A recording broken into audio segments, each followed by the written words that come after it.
Hi friends, వేడివేడిగా rice and pepper chicken తయారు చేస్తున్నాను. ఎందుకంటే రేపటి నుంచి మనం డైట్ చేస్తున్నాం. 31st నైట్ నుంచి ఈరోజు వరకు రోజు తింటూనే ఉన్నాం. వెయిట్ ఫుల్ గెయిన్ అయ్యా. నాకు తెలిసి 31st నైట్ స్టార్ట్ చేశా.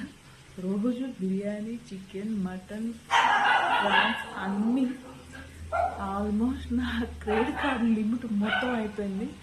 ఈ 20 రోజులు తినడానికే ఖర్చు పెట్టాం డబ్బులు. అయితే ఇంకా ఈ రోజు నుంచి స్టాప్ చేసి రేపటి నుంచి డైట్. యాక్చువల్లీ మధ్యాహ్నం వరకు బాగానే ఉన్నా. యూట్యూబ్లో ఫుడ్ వీడియోస్ చూసేసరికి క్రేవింగ్స్ వచ్చాయి. ఇంకా మనం తిండి విషయంలో కొంచెం ఎక్కువ, కాకపోతే బాగా వెయిట్ గెయిన్ అయ్యాను ఫ్రెండ్స్.